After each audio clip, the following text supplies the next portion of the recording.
What's up, guys? Barry Game here, back with some more AFK Journey, and today we're going to be talking about my favorite faction in the game. I know I kind of put our best free-to-play start, but that's if you get really lucky with a Thorin, you get your Rowan, you get all this stuff. Honestly, I still might not even do that strategy, and I might do what I'm about to show you guys right here on my main account. I don't know about you, but I really enjoy the Maulers in this game. The fact that they are like half man, half beast. They got some really cool heroes, and they have some really good heroes as well. I absolutely love using them in the free-to-play PvP mode, which is called, hold on, what was it called again? Honor Duel. Absolutely love that one there, and I want to try them out on a normal account as well. So if you guys don't know me, I like making meme teams, and we try to stick to like a faction build to see how far a single faction can go. That might be it, but if you guys are loving these heroes, maybe you want to start your account and have something just like this.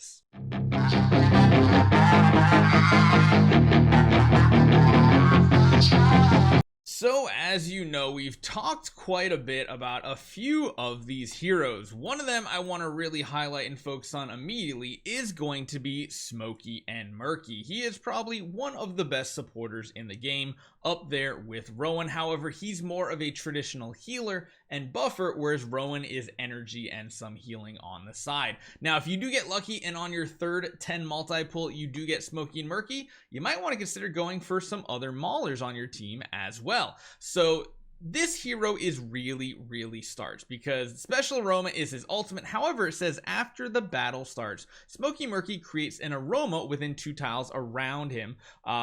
Basically, he channels it. He doesn't actually attack. He's got this aroma that just surrounds him. However, he doesn't move either, which is one downside. So placing this hero is very important. While the aroma is around Smokey and Meerky, you recover 50 energy per second, and allies within the aroma get 21% HP per second. So that's really strong. When he does use his active, he also gives a burst of healing as well, which is really good. And then, of course, as you improve the aroma, it gets 1 tile further, higher heals per second, all those really fun stuff, even giving haste to those allied heroes. The other thing he does as well is increase your team's attack. So this says it increases all attack of allies within the aroma by 16%. This is really good, especially on places like boss battles, especially the ones that drain energy. Smokey Meerky will recover 5 additional energy per second for every non-summoned ally in this as well. This is really good, and this is kind of the combination that makes him very strong in the early game, so long as you can position your heroes close to this hero. He goes on further to have additional healing within the aroma with his quick recovery, and then his hero focus increases their attack even more. Beyond that, we have Withering Potion, a special aroma the special aroma gains the 3rd upgrading effect, extending the skill by 1 additional tile. The aroma will be enhanced for 10 seconds when the skill gets its 3rd upgrade for the first time, making all enemies within the range basically lose percentage HP as well, which is really cool. And then his enhanced force, the healing amount is increased by a 30% attack. So yeah, that's pretty solid. This hero is probably one of the best overall heroes because while there are other heroes that also heal, he does that really awesome attack buff, and that's going to be very useful. Besides that, we're going to kind of skip most of the other S level legend type heroes besides Brutus. Brutus is a warrior, not a tank. However, he kind of doubles as a damage dealer / tank hybrid. So when he does use his ultimate, he'll do this big whirlwind attack and everything, dealing high amount of damage. He's immune to control effects while this is happening. That's pretty straightforward and simple, very much like an AFK arena. Ferocious Roar, however, is pretty solid. He puts out a roar, roars with rage, taunting surrounding enemies for 1.5 seconds and reducing their physical defense. So this is increasing your team's damage if you're physical damage dealers, while also trying to control the enemy team, make them attack him, and give your tank maybe a second or two to heal up a little bit. His Indomitable is really awesome, and this is why I said when we were talking about Thorin, Brutus and Thorin are similar. However, Thorin dies and your backline can start getting attacked before he revives, whereas Brutus just goes immune the first time he takes a fatal blow, basically giving him full immunity for 5 seconds. He also gains life drain and some bonus attack during that time, so he can self-heal back up. His hero focus increases his life drain so that he has more sustainability, which is really awesome, and his cleaving strike is pretty brutal. Brutus cleaves with all his might on enemies within a 1-tile arc cone right in front of him, after receiving physical damage 10 times from surrounding enemies, dealing a huge burst of damage plus extra damage based on their HP. Really strong. And then finally, the enhanced force, the duration of damage, immunity, and unaffected status from Indomitable is increased by a second. That doesn't sound like a lot, but that's literally a 20% bonus, which is really good. Very strong, not necessarily your full-on tank, but he can do that if you're powering up very well. So those two are two very good ones. Now, in this strategy, most likely you won't get a Rowan very early on. However, you can still get one from one of the shops if you want to. So having this trio is a nice start. And of course, you're definitely going to want to go with Reiner once again as your Hypogen hero that you're going to pick from your guild progress. However, they do have some very valid heroes down here, and two of them I want to talk to. I want to leave the best for last, but Antandra, she is actually a very solid tank, and she's only an A level, so she's very easy to get. Pairing her potentially with Brutus is a very nice combo as well, because usually you kind of want both of them, and she synergizes very well with him.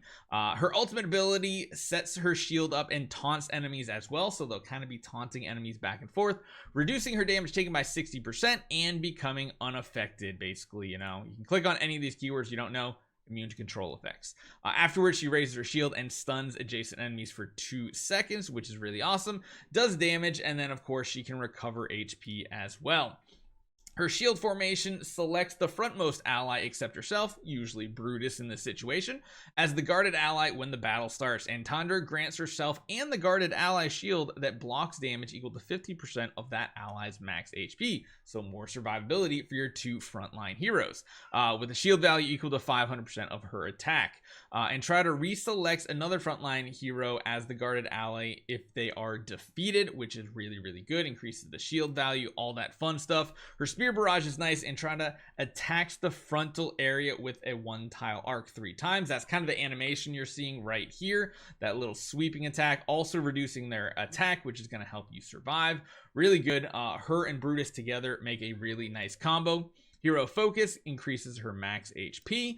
Her Gale barrier, Antandra, I always say Antandra, sorry if that bugs you. Antandra rushes next to the guarded ally, in this case would probably be Brutus, when their HP ratio drops below 50% for the first time, reducing their damage taken by 40% for 10 seconds. So this kind of keeps Brutus from needing to use that immunity a little bit longer. And then of course there's some additional damage reduction and energy.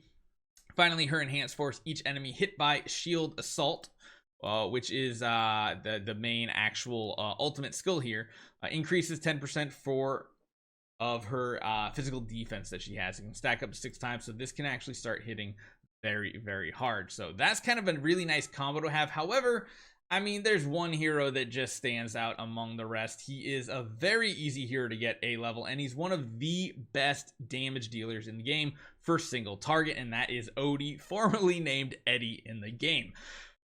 He has some crazy single target damage, and I use him against just about all bosses and specific scenarios. Corrosive Dart. He fires a corrosive dart, dealing damage and a dart poison to a single enemy. The poison target will receive 30% damage every second until defeated. So that's really good. Level 2, he gains energy when the poison enemy is defeated, but only 200 if the enemy is just a summoned unit. His triple tap here, this is his basic attack, kinda deals damage to a single enemy 3 times. These are considered normal attacks. Damage goes up. Very basic skills, but they just work so well together. Natural Hunter. Odie launches normal attacks to the nearest poison target in priority. If the normal attacks hit a poison enemy, the base damage of the target's dart poison is permanently increased by 25%. This stacks up to 20 times. This is why this combination here gets so deadly on single target bosses because he just stacks up the damage so quickly.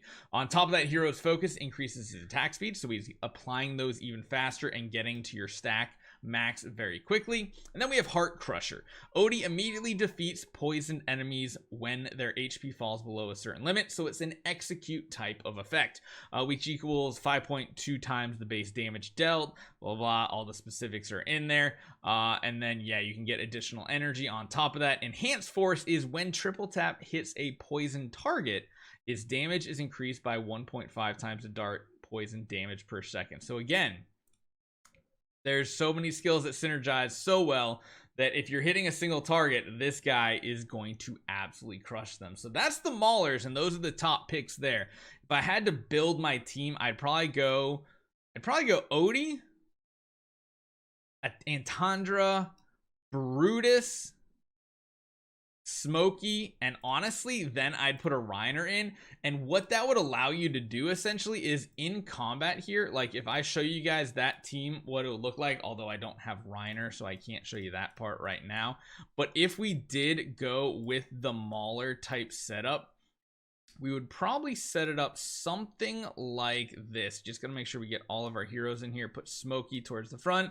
I have to put my Celestial in instead just because I don't have the correct hero on this, but you'll notice you get that faction bonus. You get a huge bonus in stats, which is a very, very big benefit, and that's gonna help you guys survive longer, deal more damage, all that fun stuff. So that is the Maulers right there. I love them, and that might be what one of my meme teams does, is a Mauler type team. So hopefully you guys enjoy this one. Let me know what you guys think. Let me know what your favorite faction is. Leave a comment down below what you think would be the best Mauler setup, and I'll see you guys next time.